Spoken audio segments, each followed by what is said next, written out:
Hello everyone, welcome back to my channel and thank you for joining me for another true crime deep dive. And in today's video, we are wrapping up our series on the disappearance of the three Beaumont siblings, Jane, Arna, and Grant Beaumont, who vanished from a beach in South Australia in January of 1966. Today, we're going into the suspect pool. So I think that this is going to be a longer video because altogether I have 10 suspects to discuss. And I probably won't even get to all 10 because some of them are just like peripheral suspects. So I'm going to have to edit and pick and choose. And some of these people are going to have longer discussions than others, but they all do have something that makes their involvement in the Beaumont children's disappearance possible. Now, initially, I took the three cases we had discussed last time in the last part of this series, the Wanda Beach murders, the Adelaide Oval abductions, and the Beaumont children disappearance. And I ended up identifying the top three suspects in each case.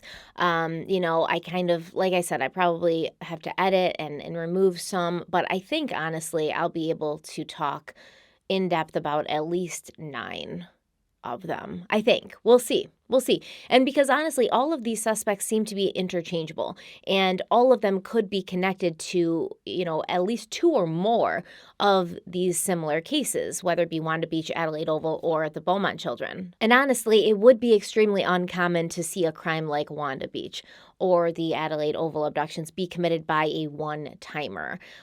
Somebody who woke up and said, I'm going to abduct 2 children today and I'm never going to do it again and I've never done it before.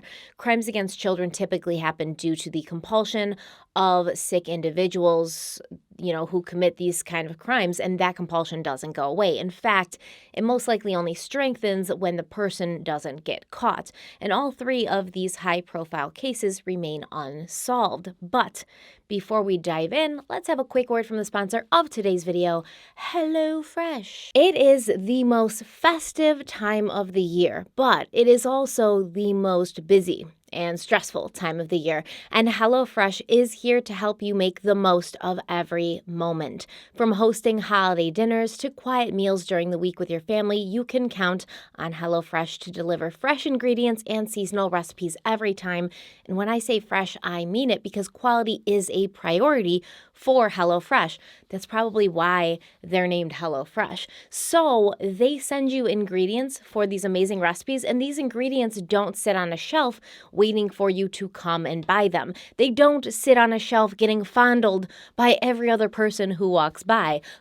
They travel from the farm to your house in less than 7 days, and these ingredients come pre-portioned so that you have exactly what you need for each delicious recipe, no more and no less. And that means far less food waste, which it personally is a big selling point for me because I'm always buying too much at the grocery store when I go because I don't know exactly how much I'm going to need.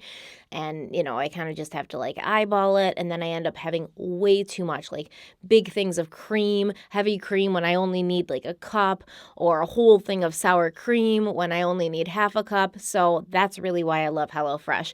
It's exactly what I need for every recipe I'm making. And with over 35 recipes available to choose from each week, there's something for everyone, even the most picky of eaters. You can choose from family-friendly recipes, fit and wholesome recipes, even vegetarian options, and you can easily customize your meals by swapping out proteins or sides. You can add a protein to a veggie meal, or you can add extra portions if you know you're going to have guests, and then you can impress those guests with your gourmet-level cooking.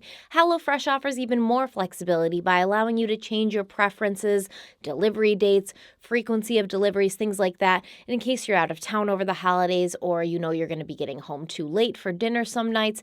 And I really love the HelloFresh market, especially when it comes to entertaining for the holidays, because I really don't have a lot of time for extensive prepping, but I still want to put out a nice spread when I have family and friends over for holiday parties. And I love that the HelloFresh market has charcuterie boards, beautiful desserts, all sorts of stuff. HelloFresh is truly a lifesaver. And even if you're not totally comfortable in the kitchen, they make it so easy for you. You get a bag with all the stuff you need and step-by-step instructions with pictures that is impossible to mess up. So really, it's just a far more relaxed and laid back experience when you're cooking with HelloFresh. And I love cooking with my husband, my kids, whoever feels like joining in. It doesn't matter at the end of the day because when the meal is served, we're all going to be devouring it together. So this week we made crispy buffalo spiced chicken. And since I don't like blue cheese and the kids don't like blue cheese, we sort of just made like half of the blue cheese like dressing, but then for half of it, we substituted ranch dressing for the blue cheese,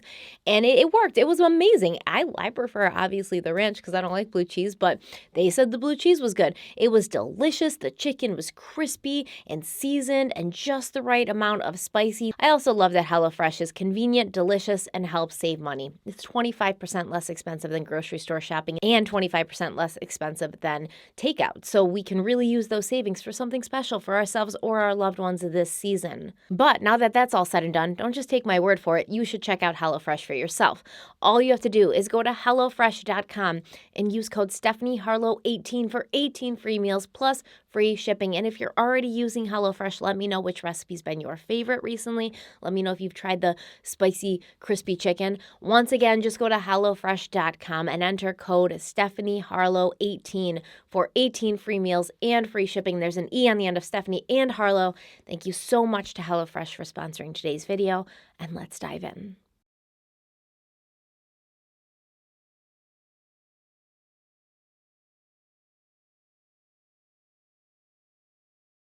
So in all of my deep dives, it does always help to watch all parts, but I really would say more so in this one because there's going to be a lot of information in this video, and I really don't have a lot of time to give a recap of what we talked about last time because I think today's video is going to be so long. So if you have not seen parts 1 or 2, go ahead and watch those first so that this video makes sense to you. Oh, I also wanted to quickly mention, real quick, I wasn't planning to do a video on the new Casey Anthony Peacock series. I was not planning to do it. And in fact, I avoided any reviews of it, any content that had to do with it, because I knew if I saw something and if I saw anybody defending her or, body language experts saying like, oh, look at her body, she's not like, I was going to lose it. I was going to lose it and I was going to feel compelled to make a video talking about why Casey Anthony has always been a liar and will always be a liar, and how anybody who defends her clearly has no concept of the full case. That's what I was going to do, and so I avoided any content on it because I didn't want to, keep giving her space in my head, rent-free, as they say. But freaking TikTok, man, I stumbled across a video of somebody doing just that, and I said, okay, all right, now I have to do this. So I probably am going to make a video about it. I'm going to watch this freaking stupid shit today and talk about it, and I'll make a video. I just want to let you know. Okay, so let's focus on today because now I'm getting all pissed off thinking about Casey Anthony and the fact that there may be people walking the earth today who think that she's not a complete liar. It's crazy. Anyways, let's go into it. We are going to start with the most prevalent suspects from the Wanda Beach case because Wanda Beach happened first, so I kind of want to go in order. Actually, I lied. I'm going to talk about Wanda Beach suspects, then Adelaide Oval, and then Beaumont children suspects because the Adelaide Oval did happen last, but that's just how I decided to structure this, and there's no real rhyme or reason. And so I don't know why, but we're talking about Wanda Beach first. And as a quick refresher, the Wanda Beach case included the brutal murders of two 15-year-old girls, Marianne Schmidt and Christine Chirac. This happened on January 11th, 1965, so just about a year before the Beaumont children disappeared from Glenelg Beach in Adelaide. Wanda Beach is probably one of the worst cases I've ever seen and ever looked into. Which is saying a lot. It's pretty horrendous. Like I said, if you didn't see our previous video, you might want to watch that. But our first suspect in this case is a man named Alan Bassett. And Alan Bassett ended up going to prison for a separate crime that didn't really match the MO of the Wanda Beach murders, but something else he did led law enforcement to question whether Bassett may have been present at the scene of the crime. It was June 11th, 1966, when 20-year-old Carolyn Orphan met a man while she was out dancing with some friends at the Ironworks Club on Crown Street. The man was a 21-year-old machinist from Unanderra named Alan Bassett. Carolyn and Alan spent all night dancing, talking, and hitting it off. So, when Bassett offered to drive her home, Carolyn accepted, wanting to keep the night going. But instead of driving to Carolyn's house on Gyp Street, Bassett pulled over on the side of the road. He tied Carolyn's hands behind her back. He then drove her out to Mount Owsley, which is a more isolated area, and Alan Bassett raped Carolyn Orphan before strangling her with her own stockings, at which point she passed out. At this time, Alan Bassett removed all of his clothes, and later he would tell the police he did this so that they wouldn't get dirty. And then he dragged Carolyn's lifeless body up the road to an embankment. Now, at this point, Alan Bassett realized that Carolyn was still alive. He said she was gurgling. So he dropped her body, he returned to the car to get dressed, and then he returned to her body. At that time, he picked up a large rock weighing over 40 pounds, and he repeatedly dropped it on Carolyn's head. When Alan Bassett drove away from the scene of his gruesome crime, he made no effort to hide what he had done. In fact, Carolyn's body was left in plain view, just like the bodies of Marianne Schmidt and Christine Chirac. Right from the start, due to the brutal nature of the crime, police felt that whoever had murdered Carolyn Orphan may have also been responsible for other similar murders in Australia that year, specifically the Wanda Beach murders as well as the murders of two women, 57-year-old Wilhelmina Kruger and 28-year-old Anya Dalinko. We already know what happened at Wanda Beach, so let's briefly talk about the other two, Wilhelmina and Anya. So Wilhelmina Kruger was last seen alive at 4 a.m. Saturday, January 29th, 1966. It appeared she was on her way to work. She worked as a night cleaner for the Piccadilly Arcade in Wollongong. The next day, her naked body was found mutilated at the bottom of the stairs in the lower car park of the Piccadilly Arcade, surrounded by a pool of blood. She had a strip of fabric around her neck, so she'd been strangled, and it appeared that she'd also been dragged down the stairs and stabbed several times in the face. A month later, the body of another woman was found, Anya Dalinko, who was a sex worker and who had been killed in a very similar way, brutally. Both Wilhelmina and Anya had been choked and stabbed and dragged, from the place where they'd been attacked to the place where their body ended up being found. Now, at the time, police believed that all of these crimes were connected, and in 1990, the Australian Institute of Criminology printed, quote, "Police suspect that there are links between the Wanda Beach murders and the other two murders. Indeed, there appears to be striking similarities between all three murders. In each case, a body was dragged along the ground with no real attempts made to conceal the bodies. Sexual molestation after the slayings was involved in all cases, and the victims were murdered near or in Sydney." End quote. So detectives on Carolyn Orphan's case, they received a description of their suspect from people who had seen Alan with Carolyn that night at the Ironworks Club. And they were on the lookout for a dark-haired man who drove a Morris 830 sedan. And when Alan Bassett's father heard this description of this man and this vehicle, he immediately went to the police and he said that he thought the suspect could be his son.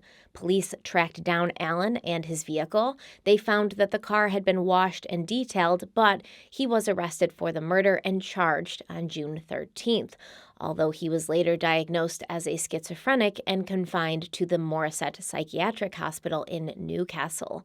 Unfortunately, detectives from the Wanda Beach case who had been brought in to investigate Alan Bassett for the murders of Marianne and Christine could find no substantial links, and they were not able to get Bassett to confess to having anything to do with either the Wanda Beach murders or these other two similar murders, Wilhelmina and Anya.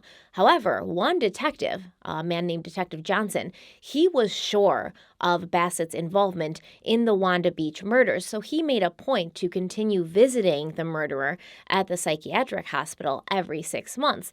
And at this point, Detective Johnson would once again question Alan Bassett about the Wanda Beach murders to see if he was ready to talk about his potential involvement or to confess to the crime, because he did end up confessing to the crime of murdering Carolyn Orphan. So if he's going to confess to that, why wouldn't he just admit to Wanda Beach and these other similar murders? Now, during one of these visits, Alan Bassett told Detective Johnson, once again, that he had nothing to do with Wanda Beach, but he told Detective Johnson to be on the lookout for a package in the mail, a gift that Alan Bassett was sending to the detective. And Detective Johnson did receive a package that contained a painting that Alan Bassett had, painted himself.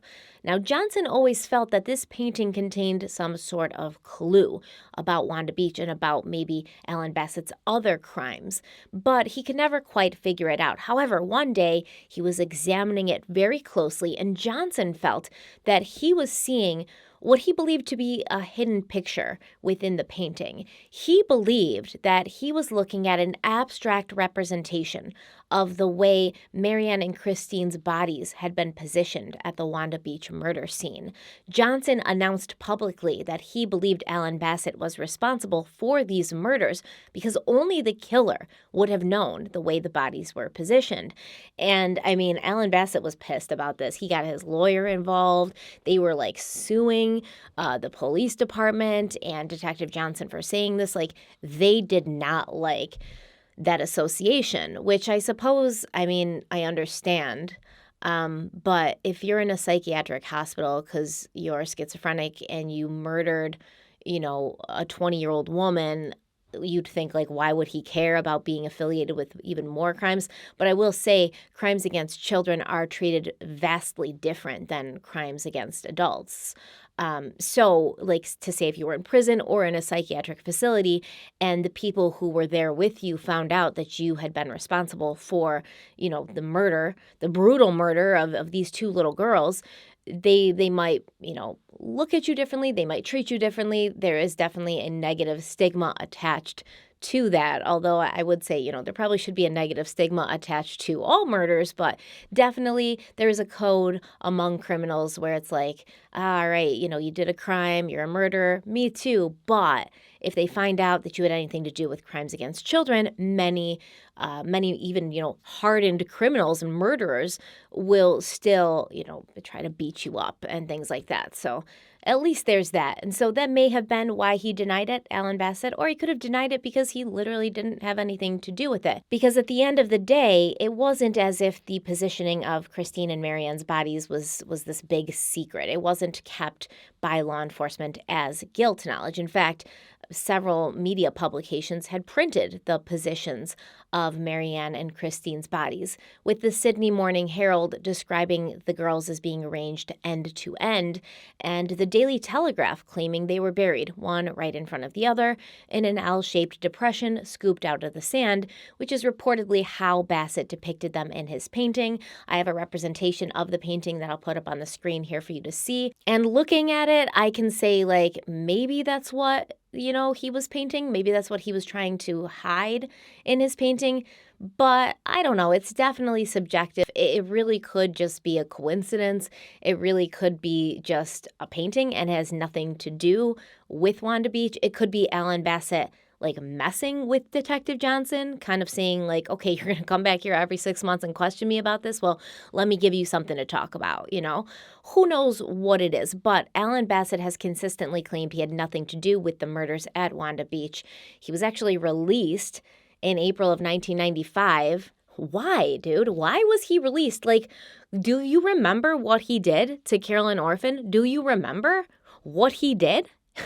He was released in April of 1995, and he actually offered at that point to give his DNA to law enforcement. Actually, he did that in the year 2000 to prove that he was innocent of the Wanda Beach crimes, at least. But as we know, the semen sample in that case was lost, and all they have from Wanda Beach is a partial and weak male DNA sample from that knife swipe, which, I mean, at this point, we're in 2022. It doesn't look like they've really done anything with that partial DNA sample, so it's likely that it's just not enough DNA or enough of a sample to actually match to anybody. But technology is improving every day, so there may come a point in our scientific research where we're able to create full profiles from partial DNA profiles. Maybe we'll get there soon, and then maybe we can figure out who did this. But by then, most likely whoever did it will have passed away. But here's the thing. I wonder if Alan Bassett did give his DNA and they compared it to that partial DNA sample and found it to be similar to that DNA sample, would they have reported that, or would they have kept that to themselves? If it wasn't close at all to the partial DNA sample, would they not have come out and, completely said, hey, Alan Bassett's not involved? Who knows? I definitely don't think that Alan Bassett is the top suspect for the Wanda Beach murders, but he definitely did violently rape and murder a woman by smashing her head in with a 40-pound rock. So I guess my question again would be, why was he ever released? Why? Anyways, moving on to our next suspect, a real sick individual named Derek Ernest Percy, a man who's considered to be one of Australia's worst child killers, even though he was only ever charged with one crime. But police, prison officials, mental health professionals, judges, and welfare officers, basically anybody who's ever talked to this dude, considers him to be one of the most dangerous men in the country. And the world found out about Derek Percy in July of 1969, 3 years after the Beaumont children went missing. This is a really upsetting case, just be warned. So 12-year-old Yvonne Toohey and her 11-year-old friend Shane Spiller were walking along a remote bush track on their way to Ski Beach in the coastal village of Warneet, about 40 miles south of Melbourne. Shane Spiller would make it home that day, but his friend Yvonne never would. Shane would later tell police that as they walked, he and Yvonne passed a parked station wagon, and they walked past this station wagon, and as they did, Shane noticed two things.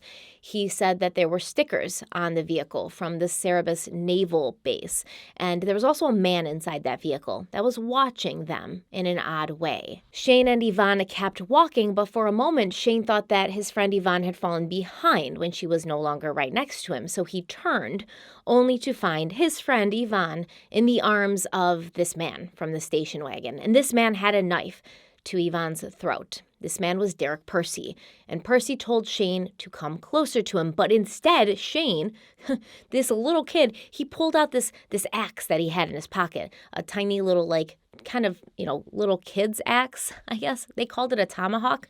It's a little axe. But what is he doing with it in his pocket? Anyways, Shane Spiller was brave as hell, right? He took this little tomahawk out and he brandished it at Derek Percy. And Derek Percy once again told Shane, drop your little axe and come closer to me, or I'm going to slit your friend's throat. But Shane did not obey. Instead, he took off running, not knowing what else to do. When he ran, Shane saw Derek Percy shove Yvonne into his station wagon and speed off. Now, when Shane finally reached safety, he reported to the police what had happened, and he described the man, he described the station wagon, and specifically those stickers on the station wagon, which led police to the Cerebus Naval Base, which was about 20 miles away from Ski Beach. Police found Derek Percy washing blood out of his clothes and off of his body in the laundry room of the base. They also located his vehicle, where they found 3 knives, all in sheaths, but one was covered in blood. To top all of that off, police located boxes and boxes of writings and journals that Derek Percy had compiled and collected over the years. And these writings of Derek Percy's depicted his sick fantasies of raping and torturing children. Now, I do want to clarify really quickly, because that day that they went to the Cerebus Naval Base, they only found one box, which had some of these writings in it. And it was years and years and years later that they found an entire storage unit filled with more boxes. I think 35 tea chests worth of these journals and stuff. We'll talk specifically more in a second. But initially, Derek Percy said he had nothing to do with Yvonne's disappearance. After further questioning, he claimed he didn't remember if he had anything to do with it. And finally, he confessed. And he led police to the body of the 12-year-old girl who he had abducted and murdered. And Yvonne's body was in very bad shape. This is incredibly sad. Derek Percy had tied little Yvonne's hands behind her back, and he had shoved a washcloth so deep into her mouth that it had to be removed from her windpipe. He had strangled her, tortured her, and eventually slit her throat. And then he had sliced a 15-inch wound from the center of her chest to her pubic bone, exposing most of her internal organs, and then covering her in semen and feces, which apparently was a turn-on for him. Feces was a turn-on for him. He enjoyed defecating in his own pants. He apparently gained a lot of sexual pleasure from doing this. And get this, a jury found Derek Percy not guilty due to mental insanity. Can you imagine if you're Yvonne's mother and father and somebody did this to your child, not only abducted and killed your child, but completely destroyed and tortured your child. And then this guy goes to court and they're like, it's okay, little Derek Percy, you're just crazy, so you're not responsible for these actions. I would be so pissed. And it's worth noting that it looks like Derek Percy didn't just destroy Yvonne's life. He also destroyed the life of her friend, Shane Spiller, who would grow up but always had problems. And one day, Shane Spiller just disappeared. He vanished. They found his car abandoned, and people believe that he either ran away or most likely took his own life because he could no longer live with the guilt of having been there when what happened to Yvonne happened and not being able to save her. Not being able to protect her. He couldn't live with that any longer. So yeah, this Derek Percy guy destroys 2 lives, and he's just, not responsible. However, as it turns out, it looks like law enforcement believes that Derek Percy probably was responsible for many other abductions and murders involving children that had happened in Australia over the prior 4 years. Not just the Wanda Beach murders, but also the Beaumont children abductions and the murder of 6-year-old Alan Redston from September of 1966, the murder of 3-year-old Simon Brooke from 1968, and the abduction of 7-year-old Linda Stillwell, who'd been abducted from St. Kilda in August of 1968. 20 years after Derek Percy was revealed as the monster that he had always been, law enforcement found 35 chests in storage full of Percy's depraved writings and newspaper clippings of all of these crimes we just mentioned. And these diaries went on in grotesque detail about torture and murder fantasies. And the details seemed to match other details from very real crimes. So it kind of seemed like the way Derek Percy was writing it was almost as if he was writing a fictional account, like he was almost doing, I don't know, some weird fan fiction kind of thing, but the details in his fictional accounts, in his stories, were very similar to evidence from other cases of murders and abductions of children from Australia. Victoria Police Senior Sergeant Detective Wayne Newman took on the very difficult task of having to go through these 6 stories and compare them with some of Australia's unsolved child murders. And this very hard work resulted in a murder map that would chillingly match the travels of Derek Percy in the 1960s. And what you have to realize about Derek Percy is there were warning signs coming from him for decades that would have been screaming at anyone who was paying attention, right? But everyone always says, like, it was a different time, people got away with a lot more back in those days. People weren't as educated about what these warning signs were, which I get, but when something is unnatural. When something doesn't feel right. And Derek Percy's parents, they knew, okay? They knew that their kid was messed up and very disturbed, and they kept covering it up and sweeping it under the rug, and so did really everybody else around him. Derek's father, Ernest Percy, was a railway electrician whose passion was sailing, a passion he shared with his eldest son, Derek. This meant that Ernest Percy would often take his entire family for trips around Australia in his V8 Studebaker to attend yachting competitions. Ernest Percy eventually took a job in Warrnambool in 1957 when Derek was 9, and then in 1961, Ernest once again moved his family when he was promoted, this time to the small town of Mount Beauty, where Derek began attending the local high school in 1961. Now, his peers considered him to be a very intense person who was abrupt and unsettling, and he had very few friends. I think really pretty much no friends, but one of these friends was the son of a farmer, and he said about Derek Percy, quote, "One thing that stood out about Derek was that he was very intelligent. Most or nearly all of us at school had to work and study very hard, but not Derek," end quote. Reportedly, Derek Percy's IQ was 122, and he was intelligent, although as time went on, and his grades would fall, we'll see that this coincided with some criminal activity that was happening around his town, and eventually Derek Percy would drop out of school altogether. Now, Derek was reportedly very shy, he never had a girlfriend, and he was also known to always carry around a sharp pocket knife that apparently he liked to pull out and play with. He was always game to cut something off. For instance, one day, Derek offered to help a friend fix his shoe. Basically, they were playing handball and the rubber sole of this kid's shoe was like coming apart. So Derek was like, "Hey, sit down, put your foot in my lap and let Uncle Derek fix your shoe for you," right? So Derek whipped out his pocket knife and he began sawing at the loose piece of rubber on the bottom of this kid's shoe. Remembering this moment, Derek Percy's childhood friend said, quote, "I remember Derek getting his pocket knife out and telling me that he would cut the sole off. Derek began to cut the sole of my shoe, and all of a sudden the blade went into Derek's left thigh, about 3/4 of an inch. The blade went deeply into his thigh, and I recoiled back in surprise. I was amazed that Derek just looked fascinated with what had happened. He didn't scream, cry, or really show any sort of emotion that you would expect from someone with a knife in their leg.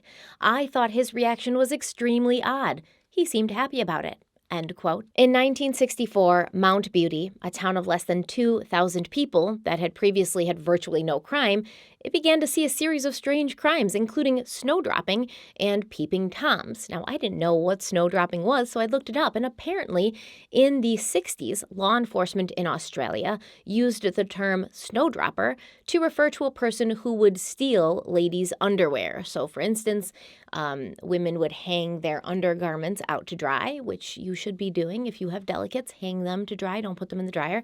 But maybe don't hang them outside because somebody like Derek Percy might stroll along and just steal them, because that's what a snowdropper does. And that's exactly what was happening in Mount Beauty. Women's undergarments were vanishing off their drying lines, and it kind of felt like everyone knew Derek Percy was responsible for it. You know, everyone besides his mother and father, who refused to believe their precious son could be capable of such a thing. Because this is a small town, so it kind of was like, okay, Derek Percy and his family arrived. Derek's kind of weird, because it seemed in general like most people in Mount Beauty were completely skeeved by Derek Percy, and they thought he was severely disturbed. And they kind of knew, like, all right, this weird thing is happening, and it's probably Derek Percy, but they just couldn't get his parents to be on board with that. And Derek Percy's bad reputation was not improved when he was caught or seen, because he didn't see that he was seen, but he was seen by 2 local teenagers who were walking to a nearby watering hole. And they saw Derek Percy wearing a woman's pink negligee. And these 2 teen boys, Kim White and Bill Hutton, they initially thought the whole scene was hilarious, understandably, right? If you were just like walking through the woods and you came upon like a kid you went to high school with wearing like a woman's pink negligee and sort of like prancing about in the woods like a little, woodland nymph, you'd probably initially think it was funny. And they did, until they witnessed Derek Percy, still in this pink negligee, wildly stabbing the crotch area of another pair of women's panties. Bill Hutton said, quote, "I would describe Derek's eyes as being full of excitement, a glazed look, but I recall there was something very cold and sinister in that look," End quote. In 1965, Derek's father, Ernest Percy, got another job in Concoban, but he allowed Derek to stay behind for a little while, living with another family so that Derek could finish school at Mount Beauty. Now, the neighbor of this family claimed that she often saw Derek watching her as she would hang out her washing. And one day, while she was out of the house with her two young daughters, who were aged 7 and 9 at that time, Derek Percy went into their home. He rummaged through the dressers of her daughters, and he stole some of their underwear. According to The Age, quote, "A few weeks later, a local found some of the dresses in a bundle hidden under some bushes. With it was a girl's doll, with the eyes blinded, and newspaper clippings of women in bikinis. The women's eyes were penciled out, and the bodies were mutilated with razor blades. The slashes would match some of the wounds inflicted on the children murdered around Australia in the 1960s. The blinded doll belonged to the girl next door to where Percy was living." End quote. When Derek Percy failed his final exams at school, he left Mount Beauty and moved to be with the rest of his family in Concoban in 1965. And ironically enough, the snow dropping and peeping Tom nonsense stopped in Mount Beauty that year and then started in Concoban the same year Derek Percy moved there. It's just a weird coincidence. That's what you would say if you were Derek Percy's parents. It was also at this time when Derek Percy lured a 6-year-old girl into his family's vehicle and sexually assaulted her. But reportedly, the girl's father gave Derek Percy a good talking to, and Derek Percy promised it would not happen again. Now, it seems that around this time, Derek began his collection of sick fantasies. He began writing these things. And I think at this point, he's probably like 16, 17. And his parents actually found some of these writings and they were like, oh, these are sick writings. Let's burn them so nobody sees them.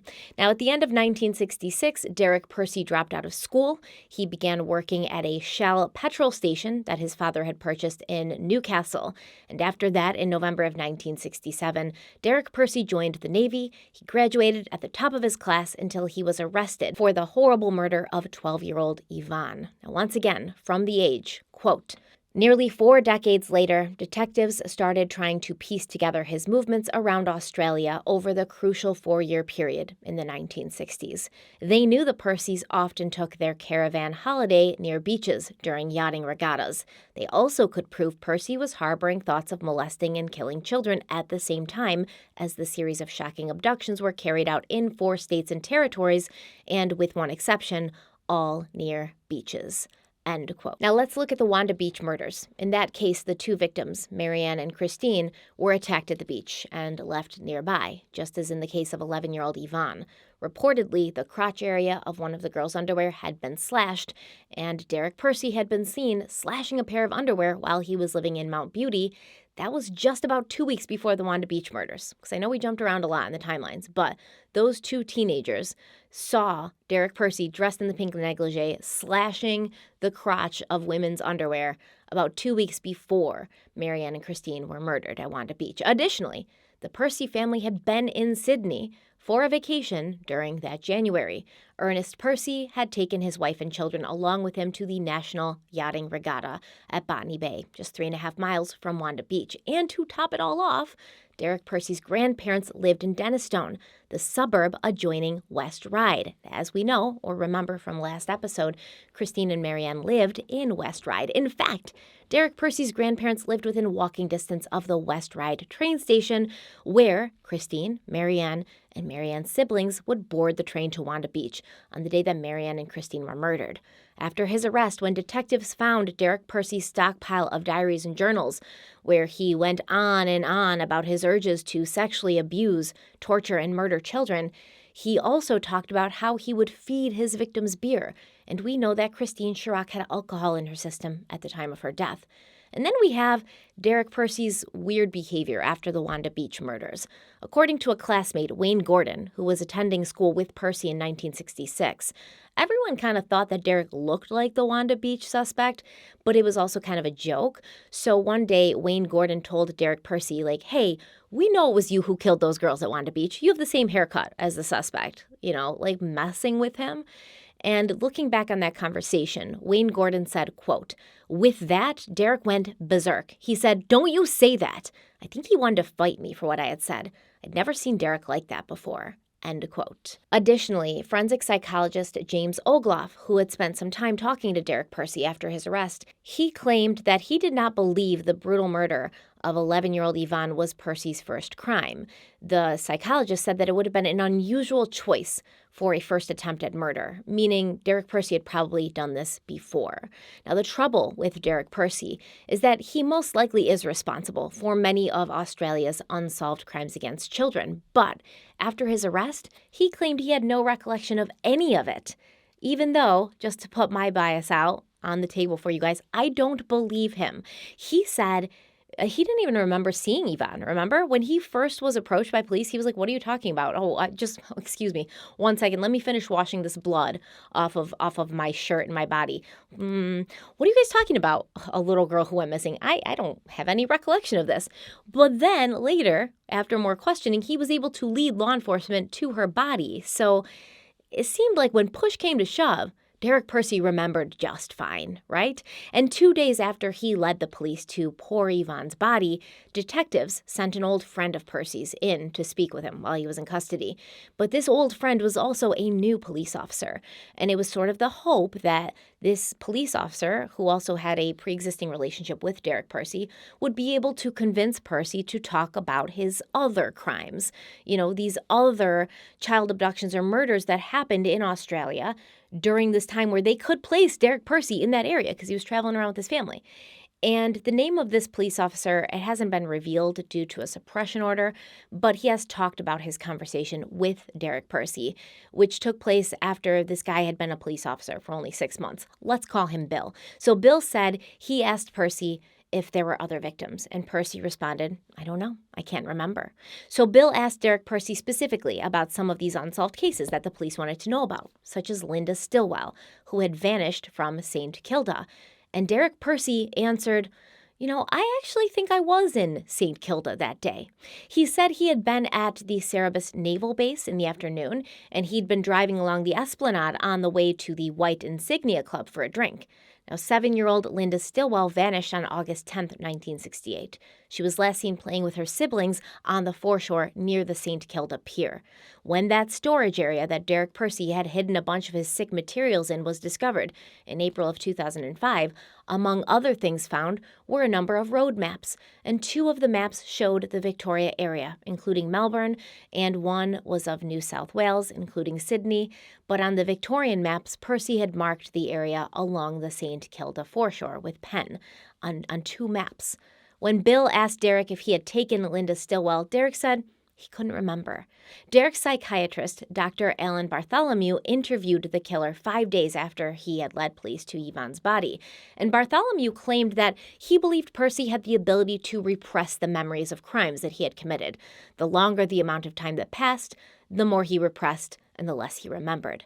Dr. Bartholomew claimed that it was likely if Percy had been arrested even a week after Yvonne's murder, he would not have been able to lead law enforcement to her body because he would have forgotten. I call bullshit, but whatever. Like, get him into hypnotism, have him hypnotized. Do whatever people do in therapy when they have trauma from their childhoods to allow them to, remember and work through that trauma. Why can't we do that? I just call bullshit, honestly.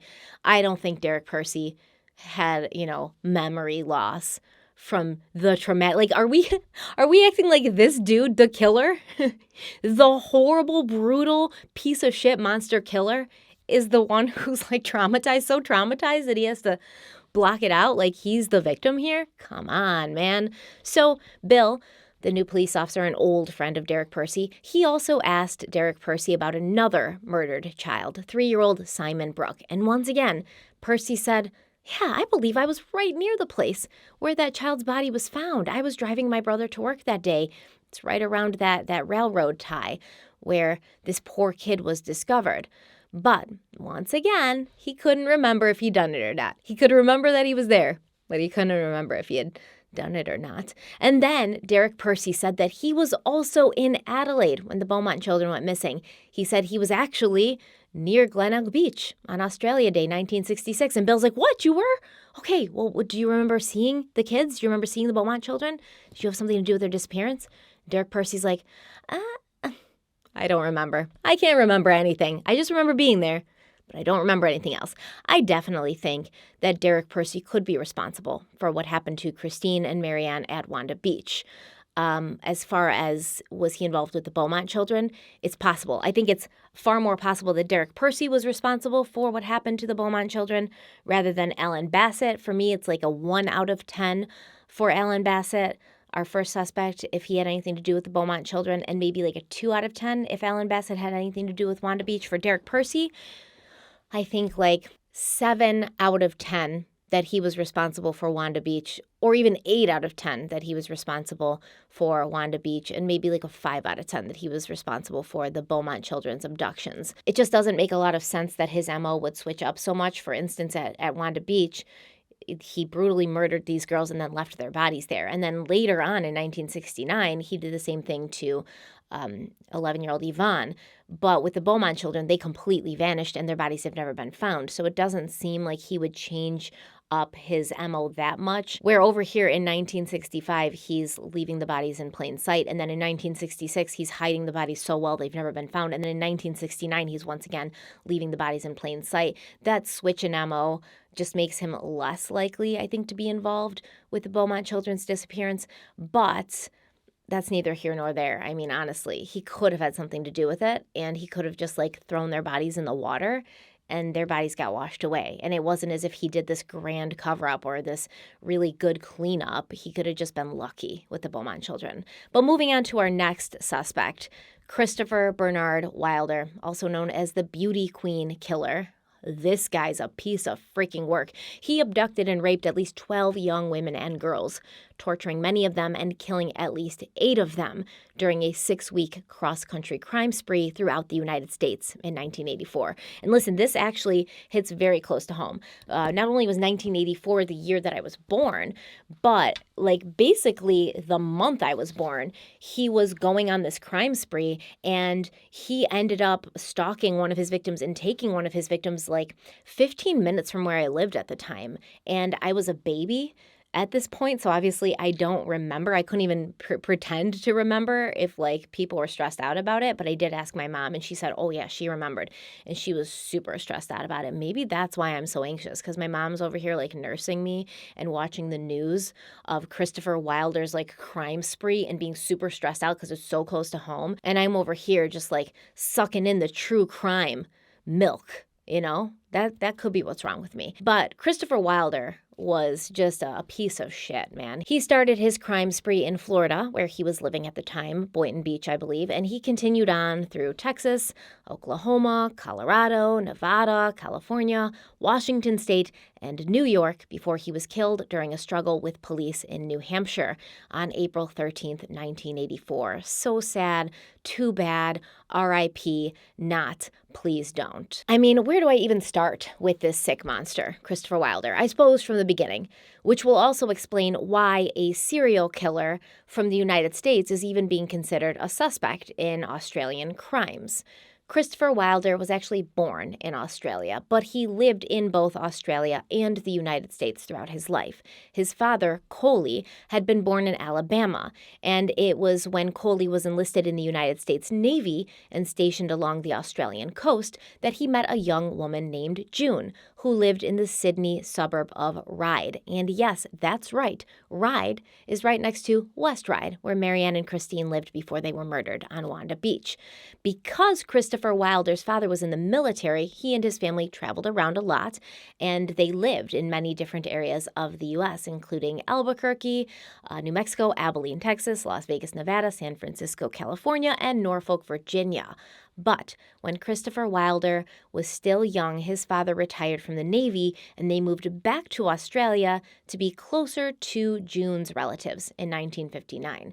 And for a long time, Christopher Wilder and his family lived with his mother, June's parents, in Ryde before getting their own rented home not far from June's parents, still in Ryde. Between the ages of 11 and 13, Wilder was known to be a peeping Tom, and when he started attending Ryde High School in 1960, he was known as an awkward, nail-biting teenager. And everyone who knew him then said it was so weird because Christopher Wilder looked like someone who should be confident, right? He was athletic, tall, handsome, a blonde, all-American type kid. He had an American accent, which made him stand out to the Aussie girls who apparently went wild for that kind of thing, which is crazy to me because in my ears, an American accent sounds so like guttural and ugly, but an Aussie accent, it doesn't get much better than an Aussie accent, you know? But in general, they said that Christopher Wilder, even though he looked like this guy who should have just been full of himself and confident and pulling in all these girls, he just sort of had this nervous, anxious energy about him his whole life. And his peers said he never seemed to calm down. He never seemed to relax. He never seemed to unwind. He was just a ball of stress and anxiety, always biting his nails, always fidgeting, always kind of like eyes darting around, kind of like a real sketchy sort of person. Christopher Wilder once told a psychiatrist that between the ages of 14 and 24, he was just incredibly obsessed with surfing. It was all he wanted to do. And maybe that's why he spent so much time at beaches. During the years 1962 and 1963, Wilder and some of his cohorts, his buddies, were well known on the Sydney beach scene because they were always there. And one night, Wilder and these buddies cornered a 15-year-old girl on the beach and took turns raping her. At that time, Christopher Wilder was 17 years old, so this crime was actually hidden and suppressed for a long time due to the fact that he was underage, and Australia is very, very specific and picky about these underage crimes. You know, like it's basically if you commit a crime, doesn't matter how terrible, because admittedly, objectively, luring a 15-year-old girl to a beach so that you and your friends can gang rape her is the lowest of the low. But they're still like, it doesn't matter. He was a kid. This kid deserves like to have a fresh start when he turns of age, which is going to be like about next year. But anyways, Christopher Wilder eventually would get married to a girl that he picked up on the beach in 1968. But the marriage was rocky, to say the absolute least. And although it seems that Christopher Wilder remained married to this woman for about a year, they only lived together for roughly a week of that time, and this was due to several reasons. First of all, Christopher Wilder was an absolute creep, and he attempted to seduce his new wife's mother and sister. And, she found out about this because her mother and her sister were like, why is your husband calling me? And basically, like, sex phone talking to me and trying to get me to, like, send him, take pictures of myself and stuff. Like, what a creep, okay? And it also came out around that time that Christopher Wilder had approached a married woman on the beach. He told her he was a photographer and a modeling scout, and he asked if she would pose nude for him. He could take pictures of her because he was going to make her famous. She was just so drop-dead gorgeous that if he was just able to take these pictures of her, she was going to be the next, like, Christy Brinkley. Instead, Christopher Wilder, who, as we know, was not a modeling scout or a photographer, he used the pictures in an attempt to blackmail this married woman into sleeping with him. And his wife found out about it. She stayed married to him, but she moved out. She didn't want to live with him anymore. Then Christopher Wilder was brought in for questioning about, a series of attacks that were happening on women during February of 1969, all along Manly Beach. Manly Beach is in Sydney, as we know. Wanda Beach is also in Sydney, so, he was known to just prowl these beaches of Sydney, basically harassing women, lying to them, and trying to get them alone so that he could either A, take pictures of them and then blackmail them into having sex with him, or B, just lure them to some place isolated where he would say he would take pictures of them and then he would sexually assault them and or rape them. And 3 days after he was questioned about these crimes, his wife, her mother, and her sister all went into the police station and made a report about Christopher Wilder's deviant and disgusting behavior. They talked about phone calls he would make to them, the inappropriate things that he would say. His wife talked about this married woman that he had attempted to blackmail. She also said that she had found women's underwear in their flat and that her husband had tried to kill her by strangling her. Twice. Their statements were compiled into a report that was given the title, quote, Information that may assist in Wanda Beach murders. Christopher Bernard Wilder, suspect, end quote. So basically, this report is saying Christopher Wilder is a suspect in the Wanda Beach murders. But by the time the police got around to, paying Wilder a visit to question him about his possible involvement in Wanda Beach, It was 9 months later, and Christopher Wilder had conveniently left Australia and settled in Boynton Beach, Florida. On the beach, okay? He lived on the beach. Wilder began working as a building contractor. He made a very good living. He got, some money, and he had enough money to rent this beautiful condo on the beach and to drive a Porsche, if you're into that scene. But when he was prowling for women on this beach, Boynton Beach, he once again told them he was a modeling scout. He would take pictures of them. He would lure them to his condo or to an isolated area, and then he would rape them. In 1977, Wilder underwent a psychological assessment for a trial related to these Boynton Beach attacks because some of these women reported him. And during this psychological assessment, a mental health professional, a psychiatrist, reported to the judge and, to the police that Christopher Wilder was a mentally disordered sex offender who was not safe except in a structured environment. Like, basically, people are not safe around him. He's not safe to be around other people unless he's in a structured environment. And this mental health professional suggested that Wilder be sent to a resident program or a residential program where he could be monitored and kept away from the public. But the charges were eventually dismissed, and Wilder was set loose on the women of the world again.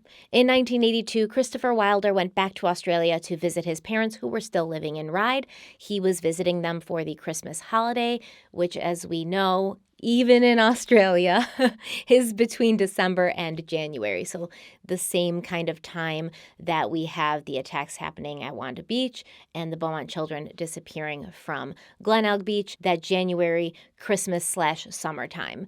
And while Christopher Wilder was there in Australia, again, for that very short time, he managed to get himself arrested after convincing two 15-year-old girls he met on the beach to pose nude, during which he sexually assaulted them. Two 15-year-old girls on the beach. What does that sound like? But, of course, Christopher Wilder's parents posted bail, and he was allowed to return to Florida. He was allowed to actually leave the country to wait for his trial. I don't believe it. Like, our justice system is broken. It's broken. But, Christopher Wilder would never actually get to his trial. He would never actually face any repercussions for what he did to these two 15-year-old girls, because before he even had a chance for the trial to happen, he decided to go on a murdering and raping joyride spree across the country, which is when he was apprehended and killed. Once again, so sad, too bad, R.I.P., rest in peace, don't please. What a scumbag. After his death, investigators in Australia began to wonder if maybe Christopher Wilder could have been responsible for other crimes, such as the Wanda Beach murders. Retired Detective Inspector Ian Watterson of the NSW Police reviewed the case in 2006, and he told Channel 7 that for him, the red-hot suspect that stood out in the case was Christopher Wilder. It was actually discovered that Christopher Wilder was one of the many men initially interviewed after the Wanda Beach murders, because he was known to prowl the beaches on the lookout for young girls so he could convince them that he was a modeling scout, right? He'd already been questioned for the assaults on women on Manly Beach in 1969. He had a rare MO. He was known to take two victims at a time. That was kind of his MO, the two 15-year-old girls. When he was going through his crime spree in the United States, he would take two victims at a time. And this is rare, as we've already kind of established. And it just made sense that he would have been interviewed for Wanda Beach because he was just so well known to be a guy who prowled the beaches of Sydney trying to pick up women. And we also have that incident when he was 17, where he and his buddies, lured a 15-year-old girl out to the beach to take turns raping her. So the police knew about that, right? Even though it wasn't like public knowledge, the police still would have had access to that sealed report of what Christopher Wilder had done. So it was no wonder that they thought he might have been good for the Wanda Beach murders. Additionally, Christopher Wilder was living in Ryde at the time of the Wanda Beach murders. He was living there. And a kill kit found in his car in 1984 contained a knife similar to the knife used in the murders of Marianne and Christine. So, how likely do I think that Christopher Wilder is responsible for the Wanda Beach murders? Very likely. I'm at a 9 out of 10. Probably for me, he's the best suspect for this, followed closely behind by Derek Percy. When there's so many scumbags who are capable of doing these horrible things running around out there, it's really hard to pinpoint one, right? If we only knew about Derek Percy and Christopher Wilder didn't exist, I would say Derek Percy 100% is responsible for Wanda Beach. If we only knew about Wilder and Derek Percy didn't exist, I would say Wilder's responsible. But I can't tell. I think that's why I gave Derek Percy like an 8 out of 10 for his possible involvement in Wanda Beach, and I gave Wilder a 9 out of 10 because I definitely think that he probably could have approached Marianne and Christine on the beach prior to their murder, convinced them he was a modeling scout, and set up that time to actually meet with them at Wanda Beach, telling them he was going to take their pictures, feeding them alcohol to make them more compliant and less alert. And then he killed them. But do I think that it's super likely that he was responsible for the Beaumont children? Not as likely. I'll give that like a 3 out of 10. Out of the 3 Wanda Beach suspects, I think that Christopher Wilder is probably the most likely to be responsible for Wanda Beach, and Derek Percy would be the most likely to be responsible for the Beaumont children. But moving right along, let's talk about the suspects in the Adelaide Oval abductions, because the way these abductions happened and basically the area they took place not only put them closer to what happened to the Beaumont children, because it happened in Adelaide, but it's also like the manner of the abductions, just these children being snatched and then their bodies never being found again, right? Because we still don't know what happened to Joanne Ratcliffe and Kirsty Gordon, the 2 girls who were abducted from the Adelaide Oval. Between the years 2012 and 2015, investigative journalist Brian Littley and former SAPOL detective Bill Hayes brought the Adelaide Oval abductions back to the public eye, working with a team of private investigators who had been searching for clues in the case since receiving confidential documents from the state archive files in regards to something called the Mulligan Inquiry, otherwise known as the Children in State Care Commission of Inquiry, an inquiry that was created to investigate reports of abuse to children in state care, abuse that in many cases led to the death of a child. But during this inquiry, they found out a bunch of other stuff. It basically opened a Pandora's box. As this inquiry moved into full steam, what was uncovered was the sheer number of individuals who stepped forward that were allegedly sexually abused as minors whilst in state care. In fact, the inquiry investigated each of these allegations and produced a 564-page report which found that in the past 65 years, the state had failed to protect some of the children in its care from sexual abuse. But also what alarmed the inquiry was the astonishing number of individuals that were not in state care who, as minors, were sexually abused by an adult from the 1940s to the 1970s. In fact, the amount was mind-boggling. Colin James, a reporter from the Adelaide Advertiser who was covering the inquiry, chaired by Mulligan QC, stated, "We should have been shocked by Commissioner Mulligan's statement, but we were not."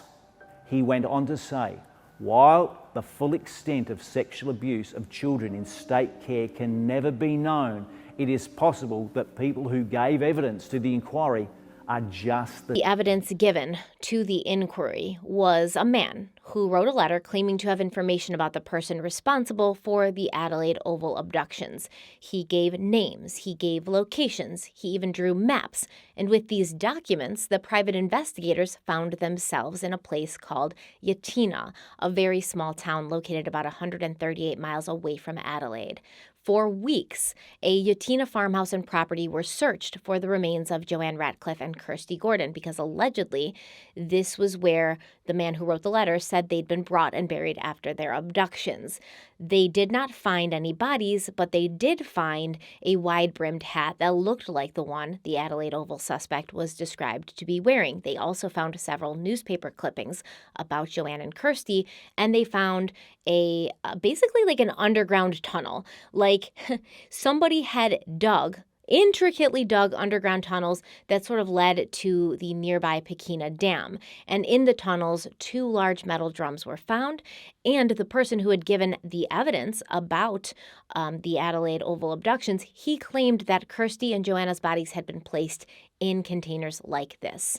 So basically, the guy wrote the letter saying, like, if you go to this property, you'll find these tunnels, and then inside the tunnels, you'll find these barrels. And they did find all of this stuff, right? But this was a team of private investigators working on this case and, like, doing this excavation and doing this entire investigation. So when they found the barrels, they also found what they described as like a sticky, almost honeycomb-like substance inside the barrels that when the private investigators tested the substance on site, it came back positive for blood. But when they gave it to the Australian police to test at their forensic labs, the police claimed that the substance in the barrels only showed that it was a weak to very weak trace of blood. And after further testing, the police claimed and announced that the property, the tunnels, and the drums were insignificant and not related to the disappearances of Kirsty and Joanne.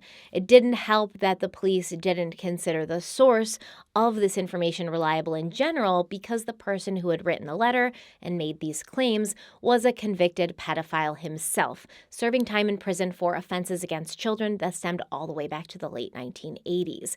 His name was Mark Trevor Marshall, and Marshall claimed that his grandfather, a man named Stanley Arthur Hart, was responsible for kidnapping and murdering Joanne Ratcliffe and Kirsty Gordon. And Marshall said he knew this because he was there when it had happened. He said he was only 3 or 4, but he remembered being in the van that the girls were put into after their abduction, and he also remembered his grandfather killing little Kirsty Gordon. The police initially wrote these claims off as a fantasy, and it was true that Marshall had some mental health issues, including dissociative identity disorder. But Marshall made a lot of claims, a lot of allegations. He claimed that he and his sister were sexually abused as children, not only by his grandfather or their grandfather, but by a cult of family members and other adults who were responsible for many child abductions, including the Beaumont children disappearances. Now, there is no doubt in my mind that Mark Trevor Marshall was abused himself as a child, and many mental health professionals who examined him said the same. And they said that when he was faced with stress, Marshall would regress into a childlike state. One doctor said, quote, "He has a lack of appreciation of victim impact issues and holds attitudes conducive to child molestation, such as girls can enjoy sex as young as 6. I've seen girls as young as 4 want it." This is what Marshall is saying to his psychiatrist. The psychiatrist goes on to say, "Most worrying is that Mr. Marshall attributes some of his offending to regression, not remembering, which places him out of touch with reality and not in a position to control his actions." End quote. Okay, so like Derek Percy, Marshall just forgets conveniently when he does things that are wrong. So here's the thing. Marshall could have definitely made the whole thing up, or he could have had this like memory implanted in his head because who knows? He could have just been trying to get back at his grandfather and his family for, sexually abusing him. It could have been a million things.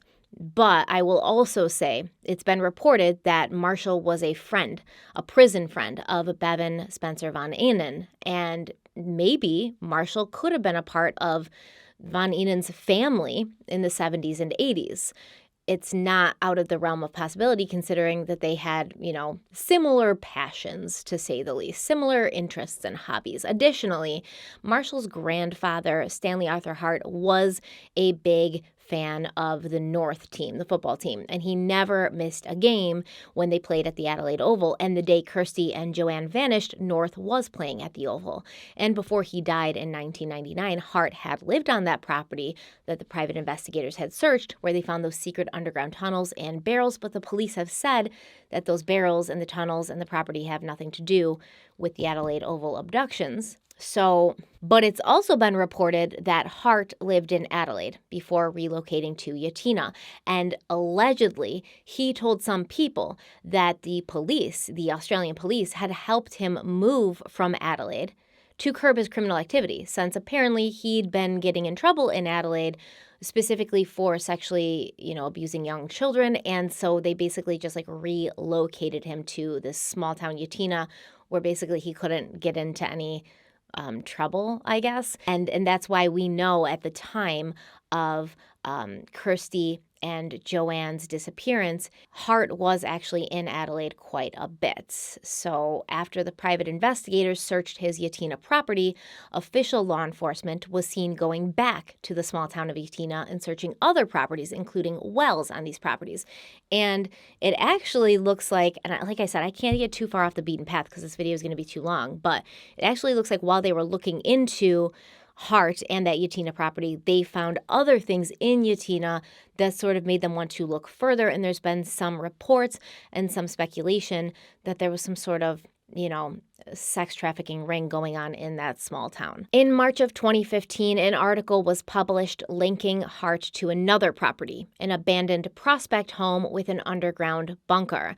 Now, Prospect is an inner suburb of Adelaide, located very close to the Oval, and Hart's family claimed that he lived in Prospect at this time, and he would have had access to this abandoned home during the years of 1973 and 1974. The Advertiser actually published a picture of Hart in the backyard of this property, posing in front of a large underground bunker. And this is like a kind of an air raid shelter, but he's posing in front of it, the entrance to it, and he's holding a rifle in his hands. And this underground bunker, I guess the entrance to it, you would access it through like the shell of a buried car. But basically, the article described this bunker as being an air raid shelter that was large enough to hold at least 4 adults, but the actual shelter itself had been demolished sometime before 1975, so basically right around the time of the Adelaide Oval abductions. So people have speculated that he was responsible for kidnapping these 2 girls at the Adelaide Oval, and he brought them to, this bunker, which was close by at the place he was living in Prospect at this time. And, basically that's why he destroyed the bunker after, so that he would destroy evidence that they'd ever been there. But moving on for the sake of time, we now have a man named Arthur Stanley Brown, whom a witness from the Adelaide Oval abductions identified as the man she had seen taking Kirsty and Joanne. Like so many of these other suspects, Arthur Brown lived a life riddled with red flags. Born in Miranda, Queensland in 1912, he moved with his parents when he was 4 to Townsville, Australia, also in Queensland. When he was older and out of school, Brown began working as a meat packer for a time before becoming a carpenter for the Queensland Department of Public Works, and this job would give him a very flexible and unmonitored work schedule. Basically, he wasn't punching in anywhere. He just kind of went where they told him to go, but when he wasn't being told to go anywhere, he was free to just sort of roam at his own, devices. In 1944, Arthur Brown married a woman named Hester Porter, and he became the stepfather to her 3 children. But it looked like very soon into this marriage, Brown began having an affair with his wife, Hester's younger sister, Charlotte, and true to form, when Hester died suddenly after a fall, her sister Charlotte and Charlotte's 5 children moved in with Brown, and they were married that same year. Now, it wasn't until later that women began coming out, revealing that Brown had molested them when they were small children, and only after he was arrested for the murders of 7-year-old Judith McKay and her 5-year-old sister Susan did these women start coming forward and saying, like, yeah, it was probably him because he did this to me when I was young. Now remember, Joanne Ratcliffe and Kirsty Gordon were abducted from the Adelaide Oval on August 25th, 1973. Almost 3 years to the day before that, little Judith and Susan, who were basically the same ages as Joanne and Kirsty, they vanished from their Townsville neighborhood just steps from the school bus. After days of searching, their brutalized, murdered bodies would be found in a dry bed of Antle Creek, which is like 16 miles southwest of Townsville, where they lived, and also where Stanley Arthur Brown lived, right? He lived in Townsville too. Judith's body was found 230 feet away from her little sister's body. It's believed that she ran as Susan was being murdered, and then she was chased by her killer. Both girls had been raped. Both girls had been stabbed in the chest multiple times. Susan had been strangled, and Judith had been asphyxiated by sand. It's a horrendous crime. and it was a horrendous shock to the community of Townsville. But a witness did report seeing the girls speaking to a man in a car near their bus stop that morning, just 10 minutes after they'd left their home. After further investigation, police had a description of the vehicle, a blue Vauxhall Victor, whose door was a different color than the body of the vehicle. And they also had a description of the suspect, a man with a thin face, high cheekbones, and short dark hair. Now, this crime actually went unsolved for many years, until 1998, when a cousin of Stanley Arthur Brown's previous wife saw a Crime Stoppers program about the McKay sisters, and she called in saying she believed the person responsible was Arthur Stanley Brown. During a following investigation, the police interviewed family members of Brown, and they compiled evidence that he was not only a longtime pedophile who often took his victims to Anthill Creek, within just steps, within feet of where the McKay sisters' bodies were found, but he'd also been obsessed with the case of the McKay sisters. Brown had reportedly told two of his wife's cousins that he knew the sisters' father, and he offered to bring them to the scene of the crime, returning to the scene of the crime. Additionally, he drove a blue Vauxhall Victor that had a different color door, at least it did before the murders, but afterwards Brown replaced the door and buried it, later digging the door up and disposing of it. And when his family was like, "This is sketchy, why are you doing this?" he was like, "Listen, it looks suspicious that I have the same car as a suspect, and I don't want to be questioned or bothered by the police. Like, I don't have time to be questioned in this investigation. It's ludicrous that anybody would think I had anything to do with this." But here's my question. Townsville, not a big town, right? He drove that car with a different color door. He looked like the suspect that was described. Like, why did it take so long to actually apprehend him and arrest him until somebody had to call after seeing something on Crime Stoppers? Like, wouldn't the people of Townsville just been like, what about that Stanley Arthur Brown dude who drives the exact same car and looks exactly the same as the description? What the fuck? Anyways, Brown was finally arrested and charged with the murders of Susan and Judith McKay in 1999. At that same time, he was also charged with 45 different sexual assaults on children between the ages of 3 and 10. But this monster would never face any repercussions because in 2001, it was revealed that Brown's lawyer was claiming he was mentally unfit to stand trial, and his loyal wife, Charlotte, had referred the case to the Queensland Mental Health Tribunal, who eventually ruled that Brown was not able to stand trial due to his progressive dementia and Alzheimer's disease. And then all charges were dropped against him, and he was released, dying in April of 2002. He definitely killed those two girls, those sisters, the McKay sisters. He definitely did. 1,000,000 gajillion %. And the fact that he never even spent a day in prison for it, it's disgusting. So Stanley Arthur Brown, or Arthur Stanley Brown, I can't remember anymore. Why do all these creeps have 3 names? He's considered to not only be a suspect in the Adelaide Oval abductions, but also a suspect in the disappearance of the Beaumont children. Now, they don't have proof, right? They can't prove that he did it. They can't prove where he even was in 1966 because they didn't even arrest him until 1999. But they say like the MO is similar, the ages of the children, things like that. Now let's move on to the suspects who are the most closely connected to the Beaumont children, starting with Alan Anthony Munro, a notorious South Australian scoutmaster turned pedophile who was sent to prison in 2017 for sexually abusing children in 1965. But actually, before we talk about Munro, we have to talk about Max McIntyre, a former telecom worker who was questioned about the Beaumont children in 2007 after his daughter, Ruth, appeared on the program Crime Investigation Australia, claiming she had seen the bodies of the Beaumont children in her father's car. Actually, 3 of Max McIntyre's children, who were then adults, accused their father of abusing them. They claimed he was a member of a pedophile ring that was operating in Adelaide during the 1960s, which not only included Max McIntyre, but a family friend, Anthony Munro, and others that they knew and saw regularly. Basically, from what these kids said, Max McIntyre allowed these people, these men in this like group with him to sexually abuse his children. So Max McIntyre's son, Andrew McIntyre, claims that his father, Max, and his father's friend, Anthony Allen Monroe, were definitely at Glenelg Beach the day the Beaumont children went missing. And he remembered it because he was keeping this journal at this time. It was like a diving journal because he was really into like going to the beach and diving. And he wrote everything down in this journal. And Andrew said that on Australia Day 1966, he was supposed to have gone to Glenelg Beach with his father and Monroe. They were going to do some diving, which is why he was writing about it in that journal.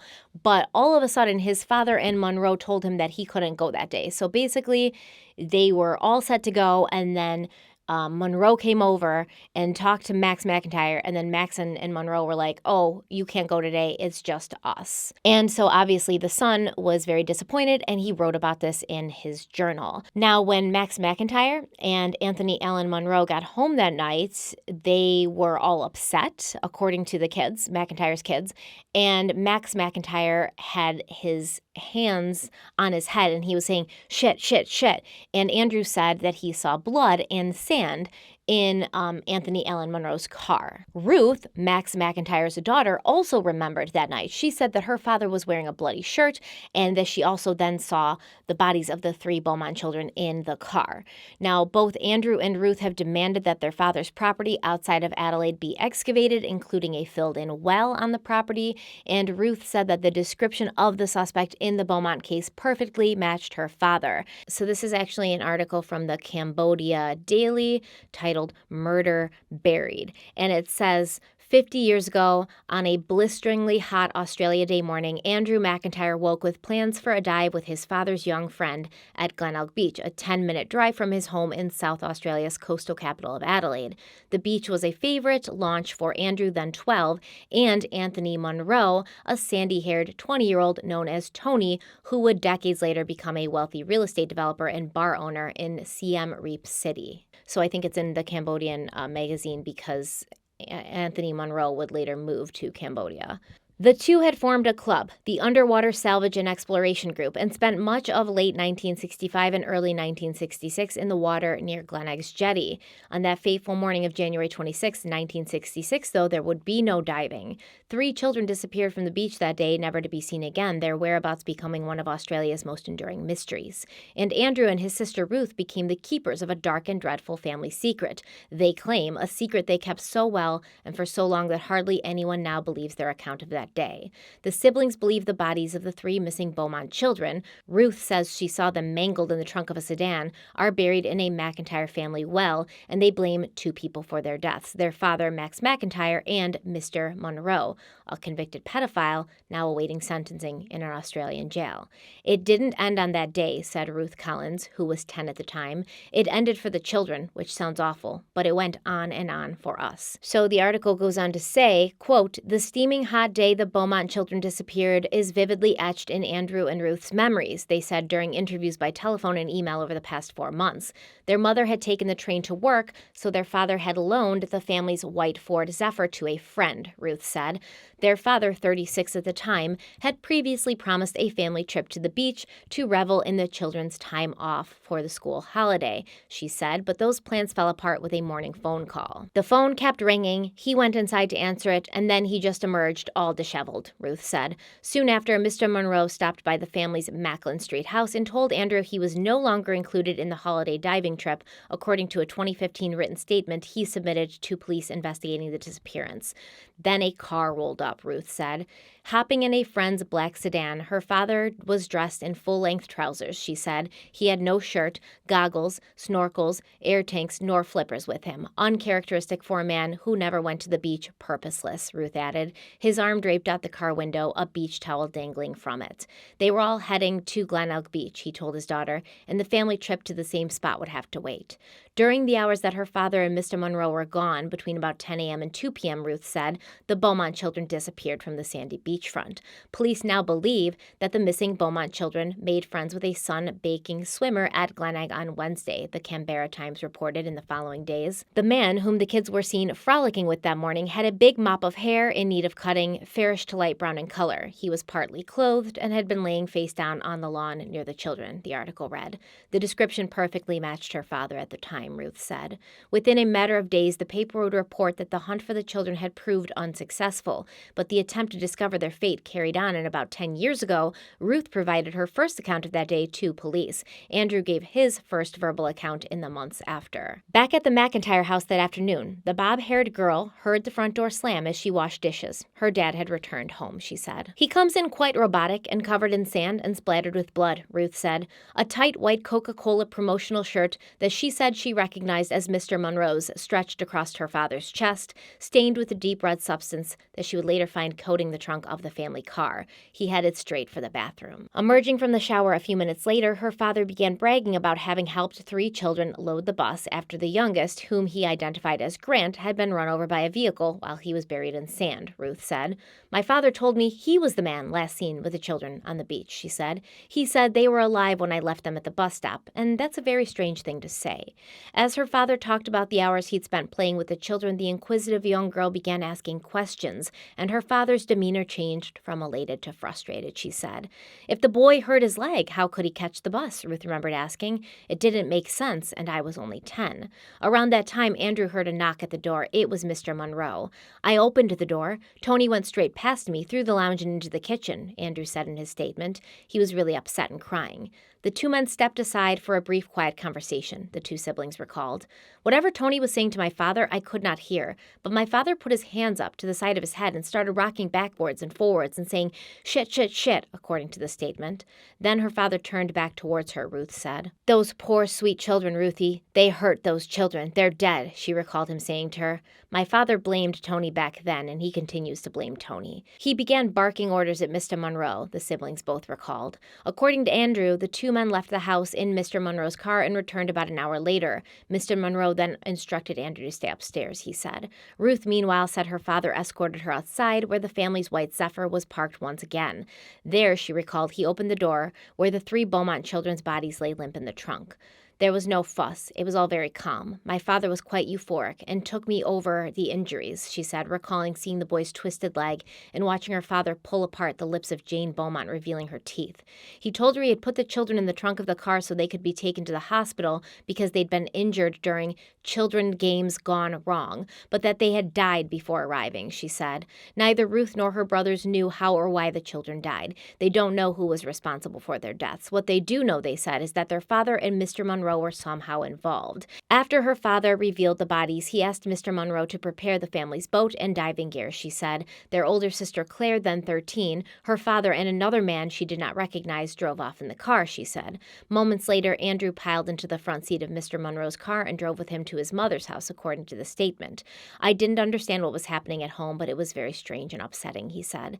As they drove, he said, he realized he was sticking to the seat, and then I noticed it was covered in brown stuff with sand stuck to the seat where I was sitting. Tony's car was always very clean, but the front seat on my side was a mess. When they arrived, Mr. Monroe ran inside and returned with a vacuum, a large bucket of soapy water, and a rag, the statement says. There was a lot of sand and blood on the front passenger's floor and seat. He removed the sand and scrubbed the seat, the statement reads. That afternoon, Mr. Monroe drove Andrew to stay with relatives in Loxton, South Australia, a town about 3 hours away.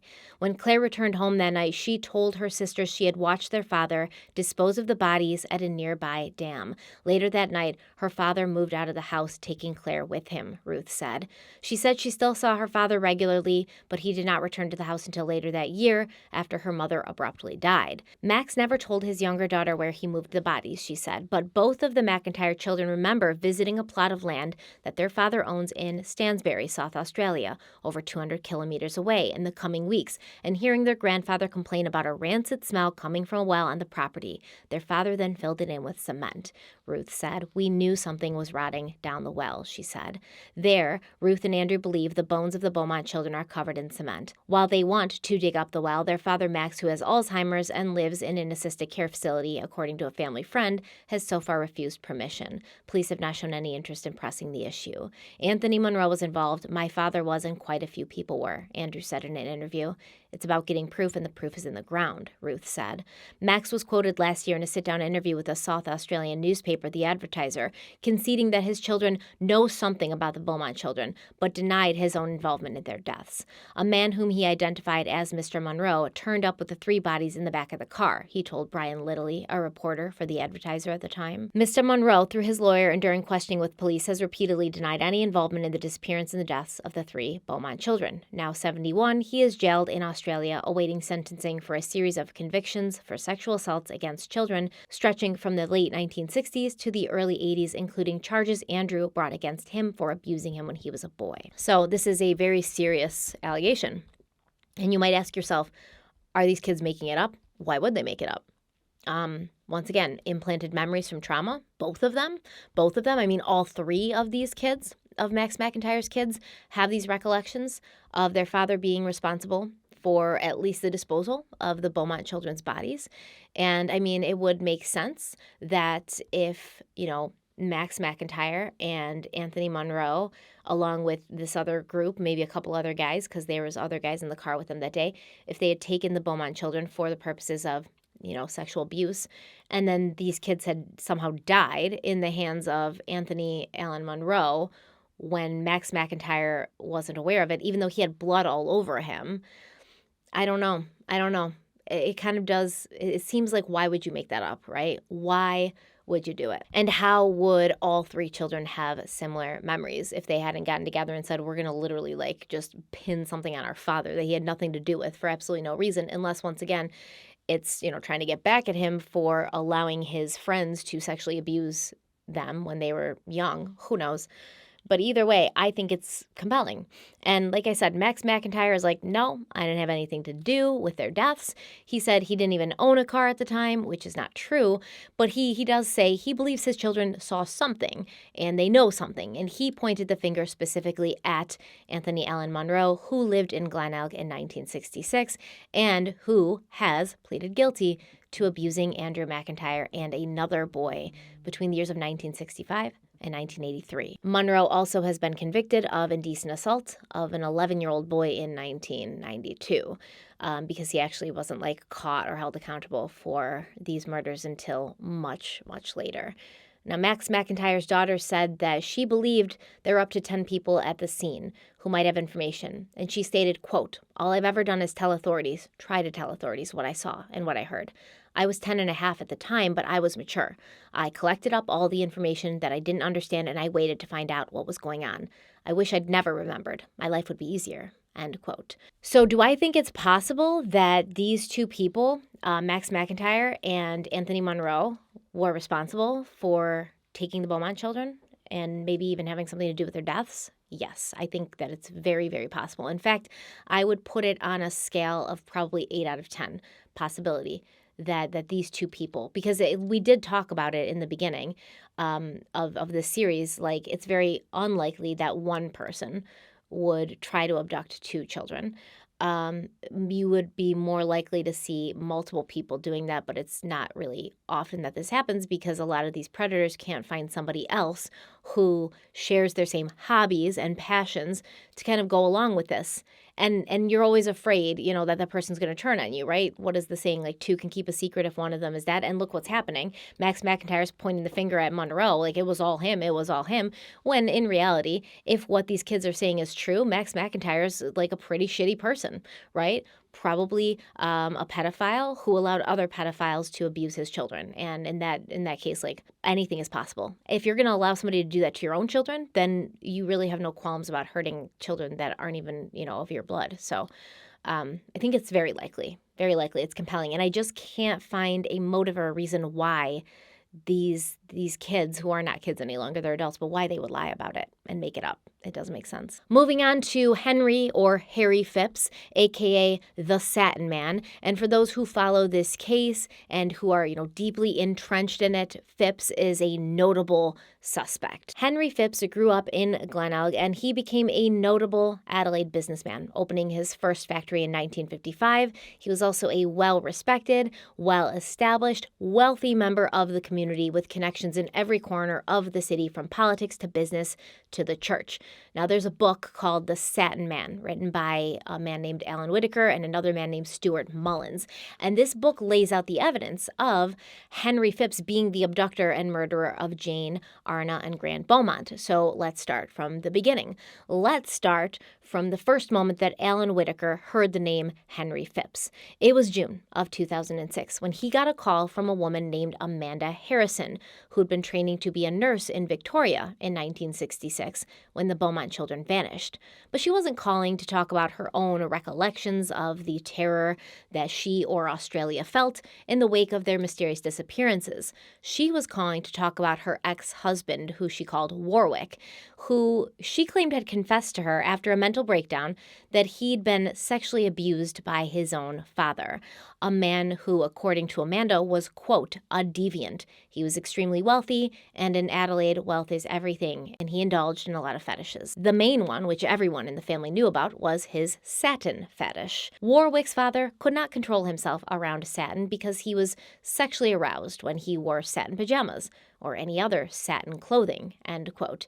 In fact, Amanda would reveal that Warwick's father, who is Henry Phipps, would don his Japanese-style satin pajamas on the nights that he would sexually abuse his own children, and he did this in a house, an adjoining house to his family home, that he kind of maintained and kept locked up, so they weren't living in this adjoining house. Henry Phipps would just use this adjoining house to dress up in satin pajamas and sexually abuse his children. Warwick had also told Amanda that he had not only been abused by his father, but his paternal grandmother, Henry Phipps's mother, a woman who reportedly dressed Henry Phipps in girls' satin clothing during the early years of his life because she had wanted a daughter, not a son. Amanda said that this whole dressing him in girls' clothes thing went on for the first 5 years of Henry Phipps' life, saying, quote, God knows what Hank's mother did to him when he was a boy, but then the whole family was bizarre. The family home in Glenelg was very cold. It was more like a museum than a home, and I refused to stay there when we visited Adelaide. If you used a cup, you had to put it back in the same place or Hank would go off. He was so obsessive-compulsive. The whole atmosphere there was menacing, end quote. Now, I just want to mention a few things. Henry Phipps' father, William Harrison, built the house that, Henry Phipps lived in until the day he died, the house in Glenelg. But it looks as if William, Henry's father, was kind of an absent father. He worked a lot. So Phipps was left with his mother, who they called Kitty. And she was 40 years old when she gave birth to him. She was incredibly controlling and domineering, and kind of, messed up her kid. And then in the 1940s, Henry Phipps' father, William Harrison, died after accidentally swallowing poison. What? What? How does somebody accidentally swallow poison? Sounds like he got taken out. He got black widowed, but whatever. And reportedly, when her own grandson was in her care, Henry Phipps' son, Kitty would force him to eat feces from a special blue chamber pot she kept under her bed. That's what Warwick said. That not only did his grandmother, Kitty, sexually abuse him, but she tortured him, and she forced him to eat feces. So while Warwick was confessing to his then wife, Amanda, about this incredible childhood trauma, he also mentioned the Beaumont children, telling Amanda that he always believed his father had something to do with their disappearance because he had seen them at his house in Glenelg. And when she asked, well, what happened to them? Where are they? He simply said, in the pit. And so she was like, well, what pit? And he responded, the sand pit. And at first, Amanda thought that Warwick was referring to this kind of hole, this pit in the family garage that had a grate over it. And basically, the pit was there so that Henry Phipps could park his car over it at his house in Glenegg, and then you could change the oil and do regular maintenance on the car without getting anything dirty. But apparently, that wasn't the pit. But Amanda also remembered that at some point in the 1960s, this pit had been filled in with concrete. She didn't know if it had been filled in before or after the Beaumont children disappeared. But Amanda went on to talk to Alan Whitaker, mentioning that the £1 note the children had been reported paying with at Wenzel's Bakery, it always stuck out to her because she knew that in 1966, that would have been a good amount of money. It would have been a lot of money to just give a random kid. £1 was about 5% of a working person's weekly wages in 1966. And Amanda went on to say, quote, "From a young age, Warwick's father would give him and his friends a £1 note to go out on a Saturday afternoon and play at the sideshows. So he had the house to himself while his wife was out playing tennis. That's when he would dress up in his satin clothes and entertain himself. Saturday was his day to be alone." End quote. She said she'd also seen pictures of her father-in-law from his younger days when he stood at over 6 feet tall with sandy blonde hair, a high forehead, a slim face, and a slim build, which sounds a lot like the suspect in the Beaumont children's disappearance. So, author Alan Whitaker, he began to look into Amanda's claims, and he called his friend Stuart Mullins, who was an investigative reporter and who lived closer to Amanda, and he was also a true crime writer, Stuart Mullins. So Stuart began to do his own investigation, and this included looking into the Phipps family home in Glenelg. And both Whitaker and Mullins noted how the house was very much centrally located to the area where the children had gone missing from in 1966. In his book, Whitaker says, quote, "Amanda gave me the address of Warwick's family home as we talked. I quickly pulled it up on Google Earth on my computer and I typed in the coordinates. As the address came into focus, I mentally drew a line from Coley Reserve, where the Beaumont children had been playing with the unidentified man, to the house in question. Perpendicular to that line, I followed laneways across to Mosley Street, where the children were last seen buying their pasties. I then completed the triangle by running my eye back to Coley Reserve. It was the Bermuda Triangle of the Beaumont case." End quote. Stuart Mullins also spoke to Warwick's son Joel, who claimed that his father had talked often about how he had seen the Beaumont children in the backyard of his family home on Australia Day, 1966. Joel had also spent some time with his grandfather, Henry Phipps, after his own parents had gotten divorced, and he mentioned that he also would see Henry, swishing around the house wearing satin, and one day Joel had slipped into the adjoining house that no one was allowed into, the house that was always kept locked, and he kind of broke in basically. And Joel said simply, there was a lot of weird shit in there. That's what he said. He said there was cod pieces and costumes. He called them phantom costumes that covered you from head to toe. I kind of imagine it's that latex costume from American Horror Story season 1, the one that is emblazoned in my mind forever and will forever terrify me. Satin costumes, ball gags, things like that. He said things that disgusted him. Finally, Stuart Mullins met with Warwick himself, and this was a man who had struggled under the weight of childhood trauma for so long that he had learned to numb the pain with drugs and alcohol. But by the time Stuart talked to Warwick in 2007, he was on the mend, he was drying out, and he basically confirmed everything that his ex-wife Amanda had said, down to the sexual abuse that he claimed was happening 4 times a week for over a decade. And he confirmed the £1 note Saturdays, where his father would basically say, "Here's a £1 note, get the hell out of the house. Saturdays are my days. Your mom's playing tennis, you and your friends leave. I have to dress up in satin and swish around and please myself." And according to Joel, even years later, Saturday was still Henry's day to be alone and dress up in satin. Now, Warwick talked about Australia Day 1966 when he was a teenager working part-time at a bowling alley, and he said, quote, "It was hot. It was a real bastard of a day. When I got home, Mom had gone to tennis. Dad's car was parked in the driveway." End quote. Warwick said he was smoking cigarettes in his clubhouse in the backyard when he saw 3 children enter the backyard. He said they all had short, close-cropped hair, and they looked kind of lost. They were wandering in. And the tallest one, he said, which would have been Jane, had a bag slung over her shoulder. He saw the 3 children go inside his house, but he said he never saw them come back out. All he saw after that was his father loading 4 large bags into the trunk of his car.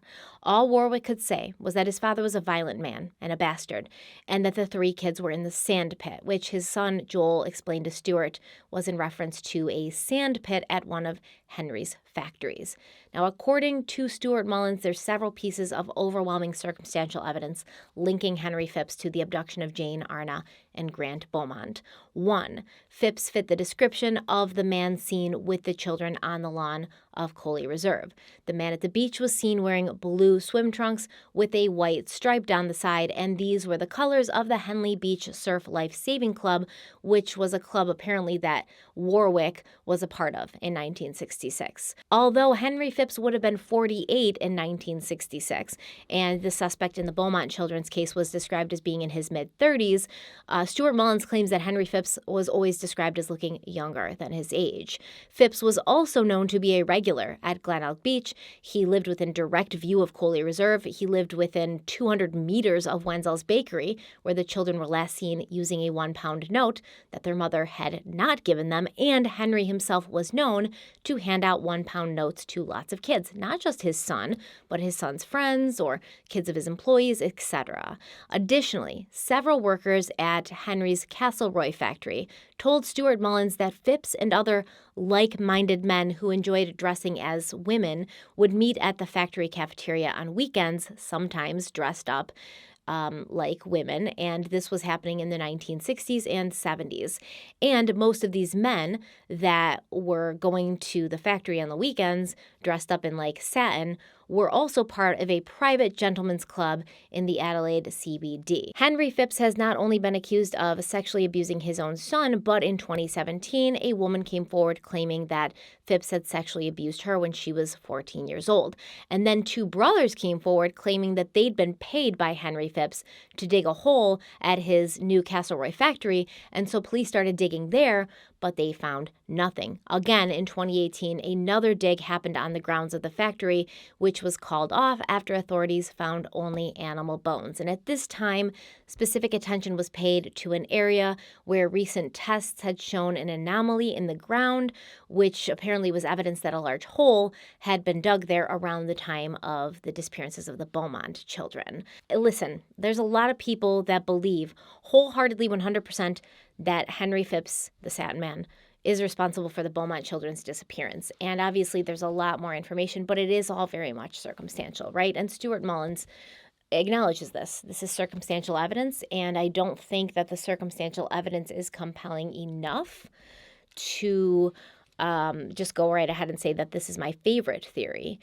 I will say, though, however, Henry Phipps' position in the community at that time would probably have made him a prime candidate for a police cover-up, meaning if anybody had found any evidence that he was involved in the disappearances of the Beaumont children, given his connections in politics and in the community and in the business scene, he may have been, given a little bit more leeway, and people may have looked the other way.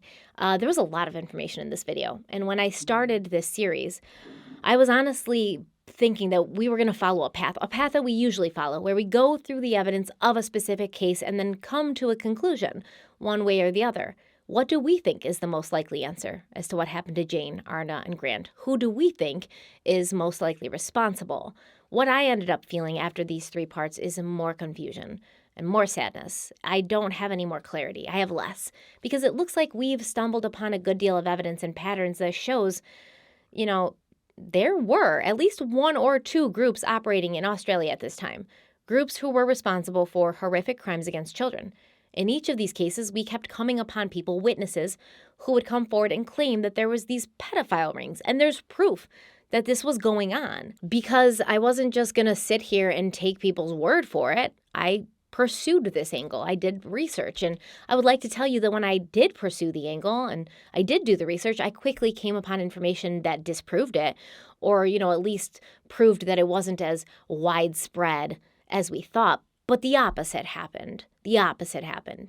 I discovered a lot more And I mean, that's a story for another day, as this video is probably far too long as it is. But there was something going on, man, in Australia in like the 60s, 70s, 80s. You've got, I mean, look at all of these guys: Derek Percy, Christopher Wilder, Anthony Monroe, the dude from last video that we talked about, Bevan Von Ehnen, and the family, and all those people who were responsible for these sex crimes, sometimes against children.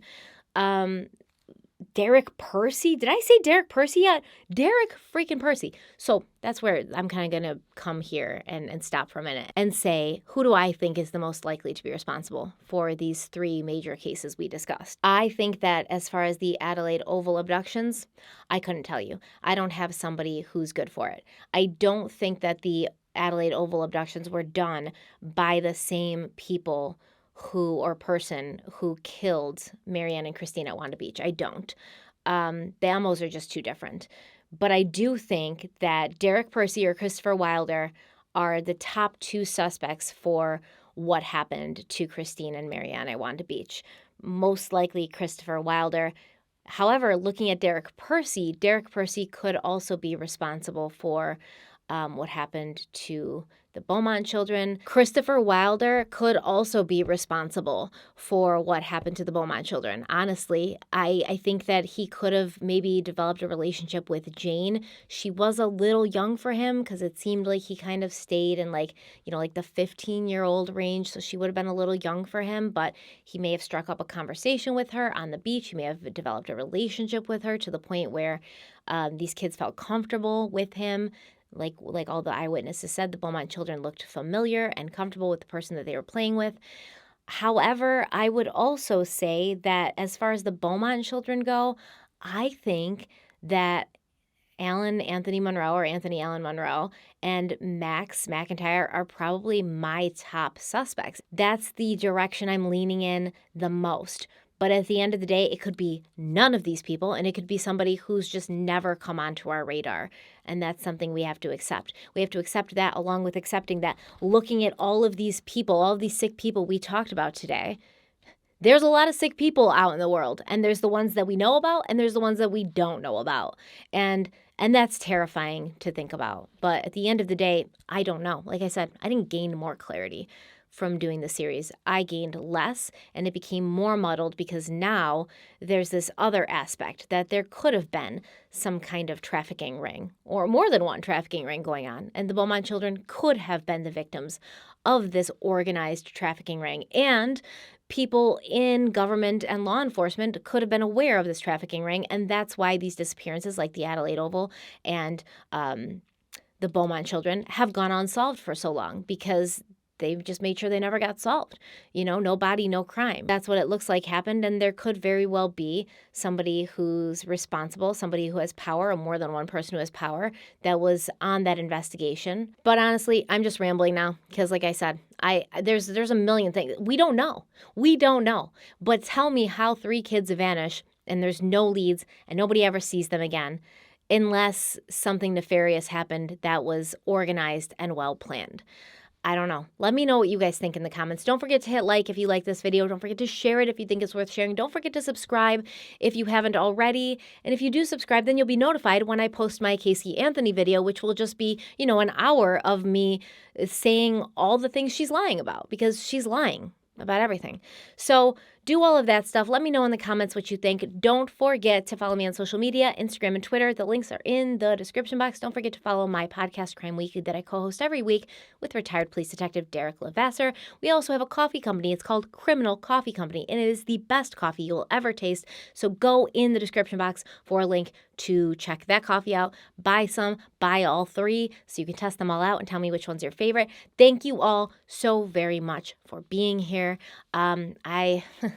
This case has been so frustrating for me, and this part specifically has been so frustrating for me because I hate all of these people we talked about today, and I would like to personally castrate every one of them. So, I'm like in a weird nervous energy, kind of like pissed off feeling mood. But yeah, I'm gonna cut out now. All right. Thank you so much for being here. Stay kind, stay beautiful, and please stay safe. I'll see you very soon. Bye.